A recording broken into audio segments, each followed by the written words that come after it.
Hello guys, good morning. Welcome to my YouTube channel. This is Otoboy Son. At mapapanood nyo rin ako guys sa Ubic Works TV sa FB page ko. So kung bago pa lang kayo guys sa YouTube channel ko, pakibisita guys, paki-like, share, subscribe na rin. Marami kayong matutunan doon tungkol sa pag-aayos ng sasakyan at saka tips at saka advices. Maging doon guys sa FB page ko guys. So ngayon guys, may gagawin tayong Chevrolet Camaro. Ang issue nito guys ay hindi umaandar minsan. So hard cranking, hard start, tapos minsan umaandar naman siya. So titingnan natin kung anong nagiging dahilan nito guys. So ipapakita ko sa inyo guys yung unit. Ayan, nandito sa likod. Ayan. Yan yung gagawin natin. Chevrolet Camaro. So may isa pa tayong pending doon na Chevrolet Camaro doon banda, kulay ano. So puntahan natin guys, papakita natin. Ayan. Hanggang ngayon di pa ito nabilhan ng computer. Hindi ko alam kung nagtitipid yung may-ari. So ito guys yung isa na Camaro. Yan. So doon tayo sa bagong gagawin nating Camaro, itong silver. Ito. So una, sasalangan muna natin ng computer para magkaroon tayo ng reference guys. So samahan nyo lang ako guys, panoorin nyo lang yung video. So nandito na tayo guys sa Chevrolet Camaro na ginagawa nating silver. Ito. Yan. Chevrolet Camaro. So sasalangan natin ng computer para magkaroon tayo ng idea o reference code. So salangan natin, ignition on natin guys. Teka lang ba? Bakit ayaw lapag ko muna guys yung camera.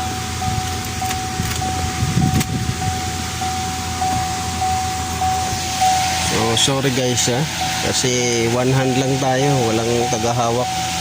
Ngayon ignition on natin. So importante na may video guys, lalo na yung cluster, kasi malalaman mo kung ano mga nakailaw dyan Kaya nyo service airbag. So may mga message dyan, kailangan so punta tayo guys sa, dahil American cars ito, punta tayo sa USA. So GM to, under GM to Chevrolet.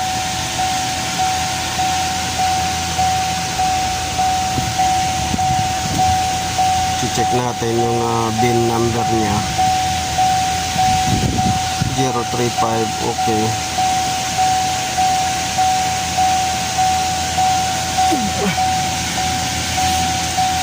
So 2011 passenger car Chevrolet Camaro, 6.2 liters, L99. So 2011 siya. So transmission type automatic.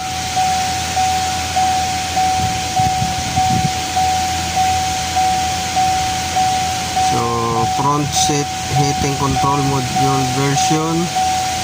So titingnan natin dito guys kung may front seat siya na heating control module switch. So front seat mayroon siya. Ito yung niya. Yan, ilawan lang natin guys. So yan yung niya. Ito sa oil yan, pressure, temperature, at saka yung kabila yun naman sa transmission, tapos yun naman sa battery. So mayroon siya front seat. So dito tayo sa Poroto. So patayin muna natin ilaw kasi kakasilaw.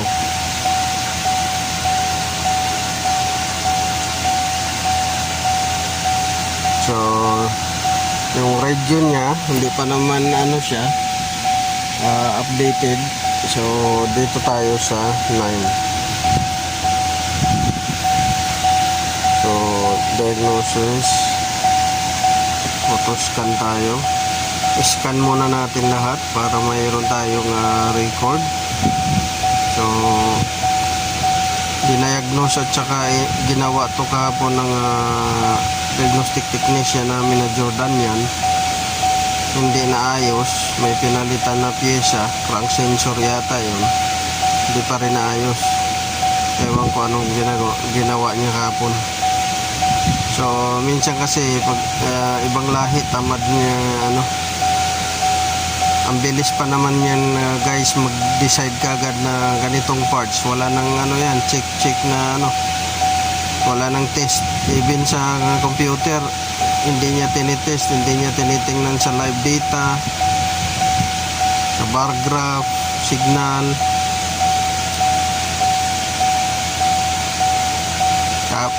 Kaya at the end sa akin ang bagsak.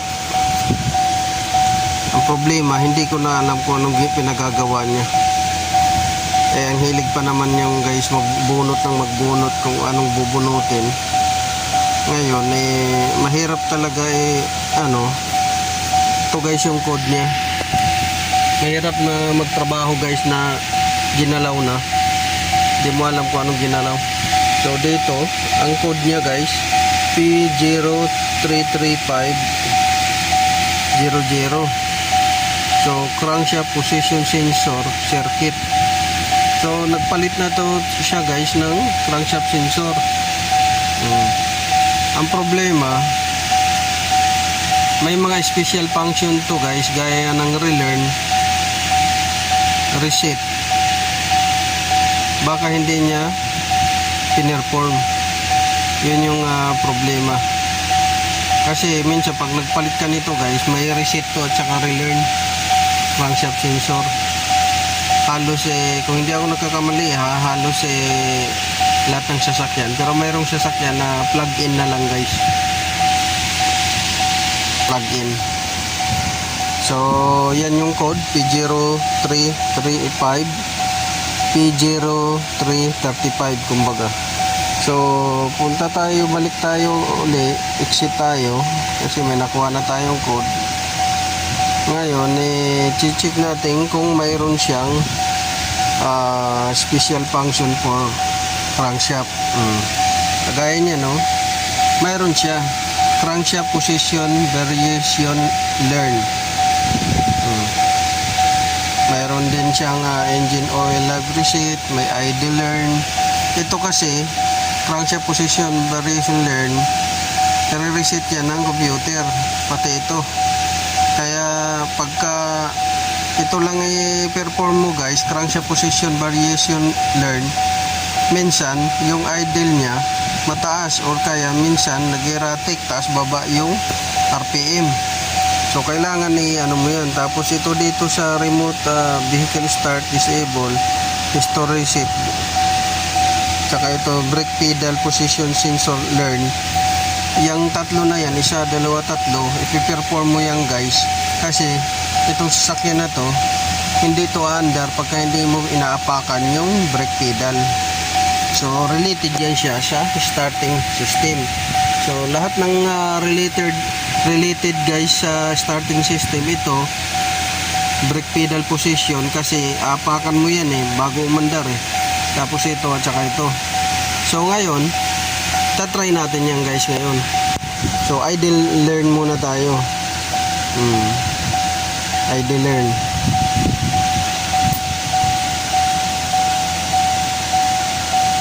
So idle learn muna tayo.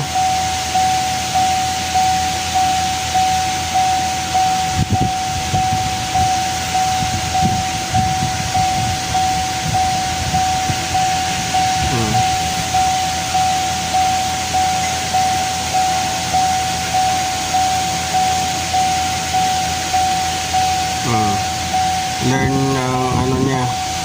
So check natin to. So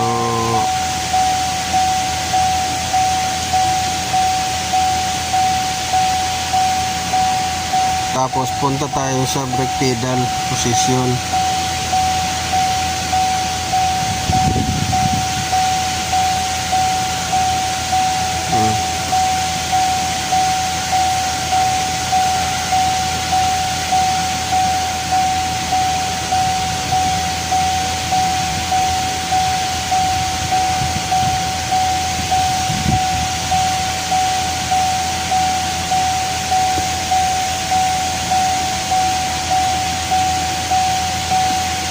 Tapos punta naman tayo sa crankshaft. Shift the transmission into gear or park and neutral. So ilagay natin guys sa park or neutral, pero naka-park siya. Seat brake. So i-brake natin to. Seat parking brake. Dito naka hand lever brake siya. Block the drive wheels. So continue.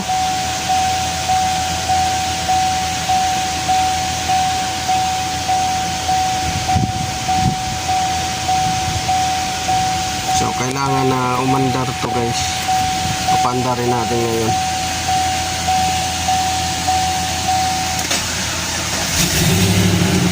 Yan. Umandar na siya guys eh. Tapos punta tayo sa ano. Kita mo guys, umandar siya ngayon ha. Umandar siya. So engine brake pedal must be applied. Brake pedal must be applied. Pass. So dito siya, pass. Pass siya dyan. So engine coolant temperature out of range. So mababa pa, kailangan tumataas. I think nasa 70. Dapat nasa 70 degrees. So pass dito. Test drive. So hindi pa niya na-meet yung ano. Kaya dito condition not met, kasi mababa pa yung ano.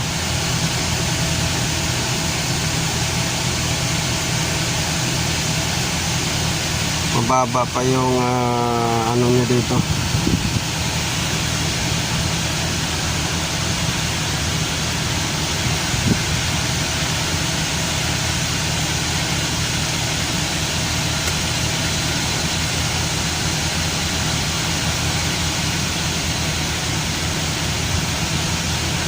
So ulitin natin kung kaya na, baka umabot na sa 60.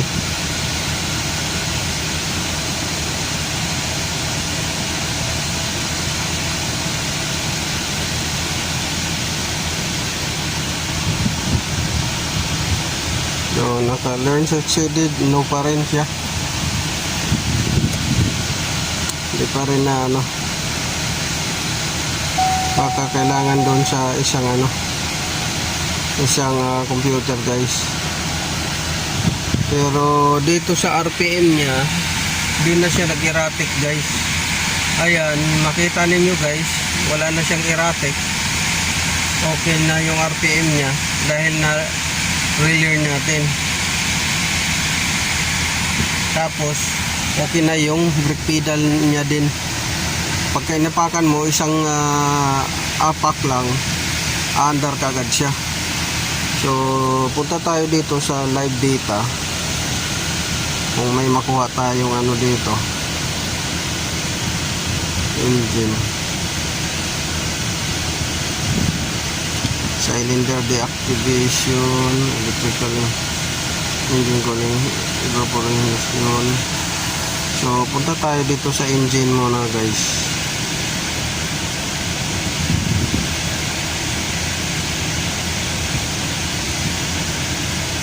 Engine speed. So kikita dito desired idle 568, okay. 40 cold start up, yes. Accelerator naka 0.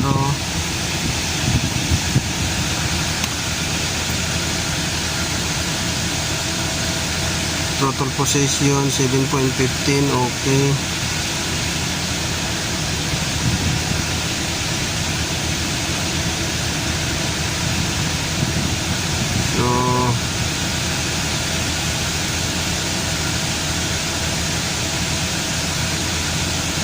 tingnan natin dito kung may mahanap tayong fault.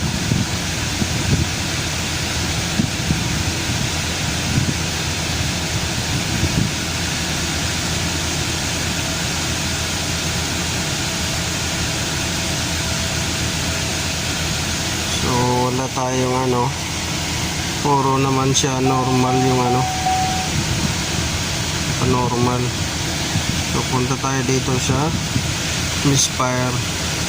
Tingnan natin kung may misfire din siya.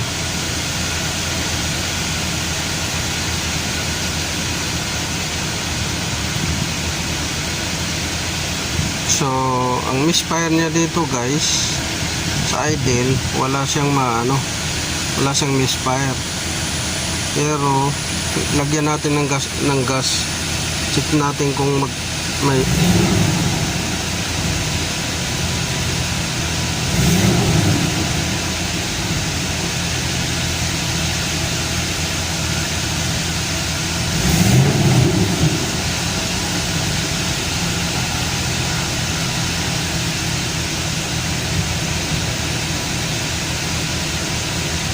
So far wala siyang misfire. Kahit na i-rev mo, kargahan mo ng gas, mag-accelerate ka, wala. Injector din na wala rin, okay rin, okay rin injector test, puro okay. Ayan, circuit open, wala rin circuit open. High voltage, wala rin high voltage siya. Low voltage, wala rin. So normal dito guys. So ngayon punta tayo guys sa active test. So ngayon active test, marami kang option dyan. Ito camshaft position. So itong camshaft position, yan, intake camshaft actuator, solenoid valve, yan, titest nyo yan.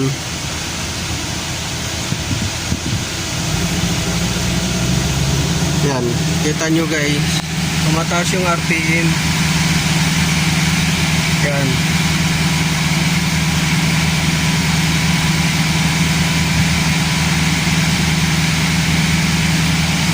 mataas yung RPM niya dito kasi nirelem niya. Camshaft actuator solenoid valve control circuit high voltage test malfunction.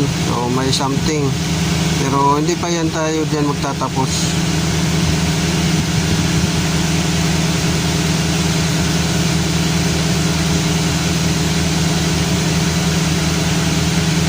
Marami pa tayong test na gagawin.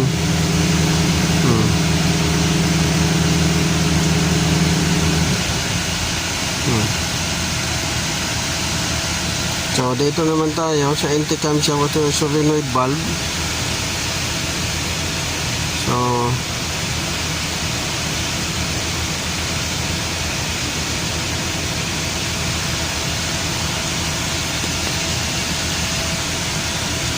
punta naman tayo sa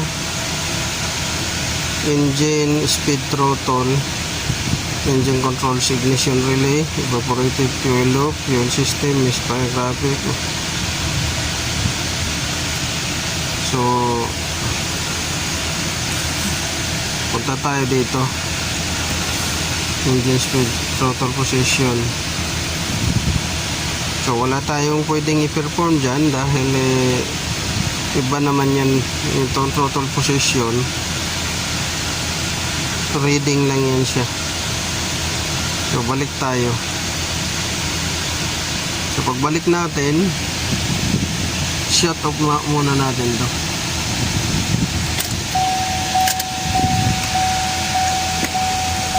Yan, kasi pabalikan natin yung DTC. So clear DTC natin. Tingnan natin kung babalik pa ba siya.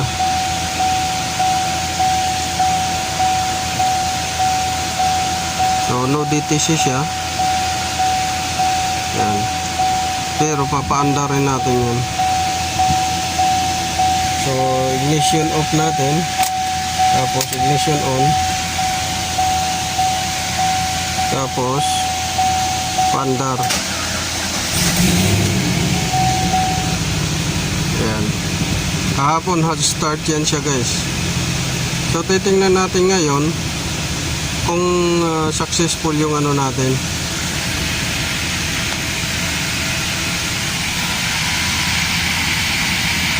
So dyan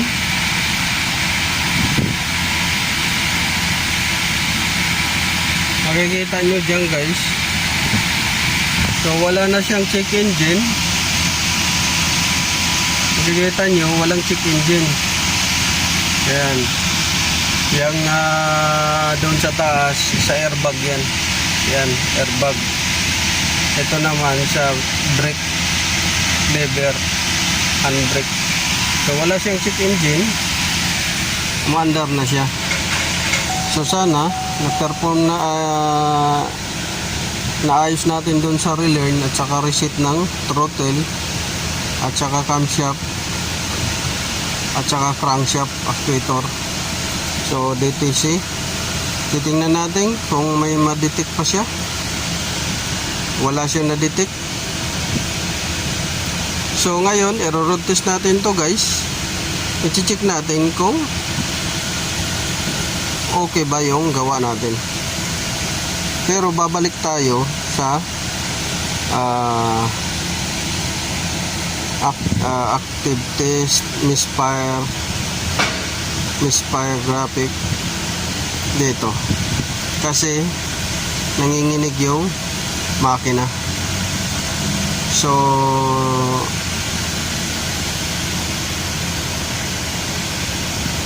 makikita ninyo yung misfire counter niya.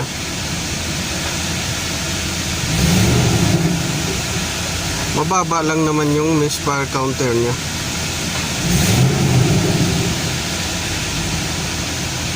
Kailangan lang siguro itong ano. So taas baba yung ano niya, RPM. Balikan natin yung isa, throttle position. So throttle position, engine ito. So balikan natin to. Throttle position, titingnan natin kung anong function nitong throttle position. Baka bar graph lang to guys. Wala, ano lang to.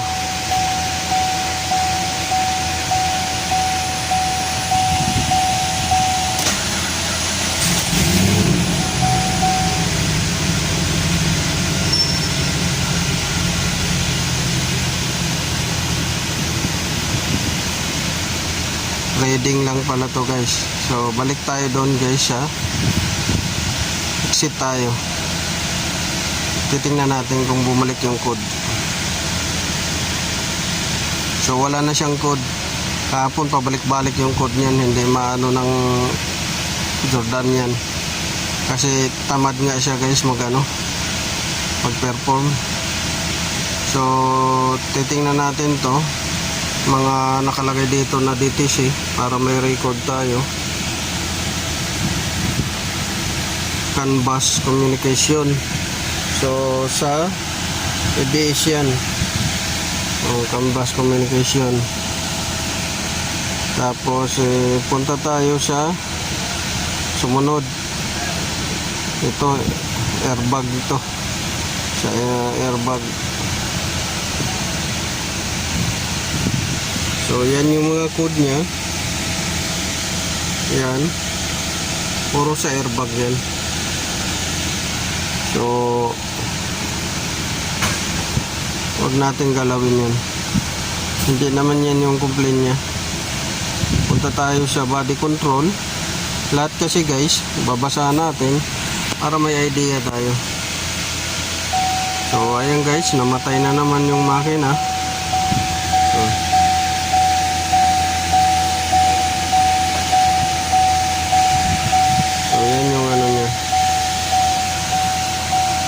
communication device, license plate. Morning. Basahan natin dito.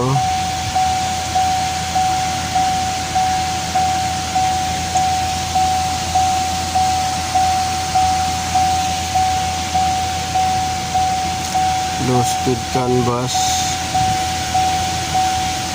Caution heater sensor, high voltage open. So wala naman siyang related yan sa makina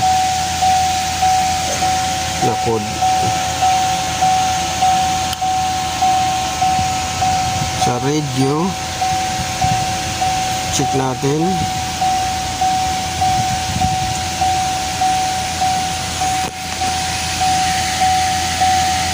So yan yung sa radio. So wala pa rin. So balik tayo doon sa engine control, kung bakit ano. Sa engine control niya wala nang DTC. Kita nyo, wala siyang DTC. Wala.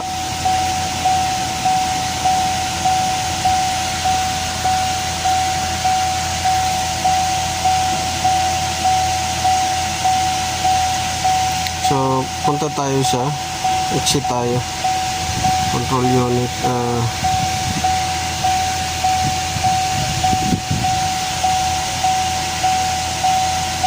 Ito hot function, dito tayo sa hot function. Relearn natin yung throttle, oil receipt, GPS, brake lead, injector, set, throttle. Mayroon siya dito guys, throttle, bag receipt, AC. So throttle tayo, engine speed, throttle. Relearn tayo.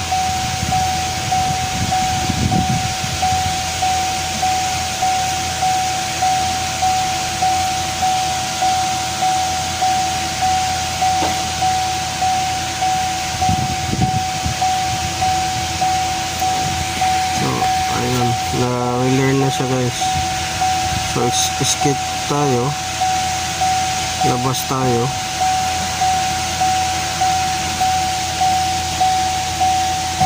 Ito naman na throttle position.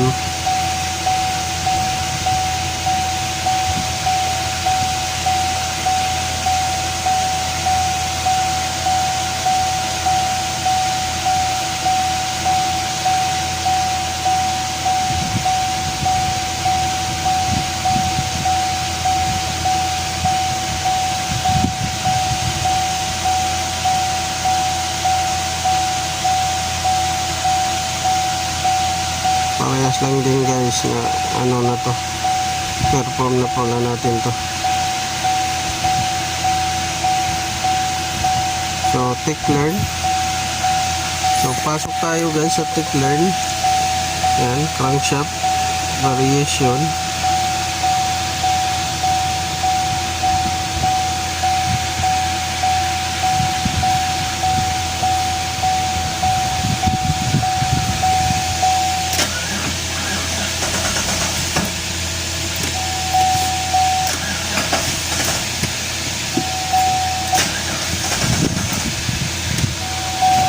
Ayaw na naman.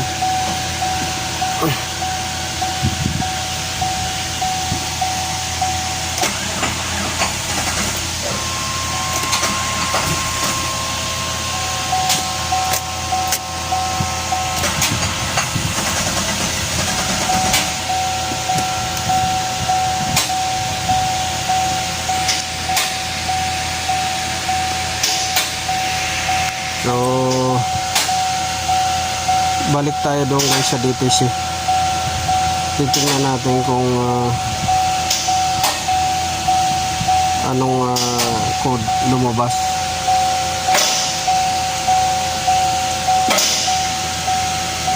No fault code na. Palagay ko guys battery to, dead rin. So yun lang guys, i-check natin yung battery, update ko kayo. Mamaya. So once again, this is Autoboyson. Don't forget to like, share, subscribe my YouTube channel. So battery to guys, ang prospect ko.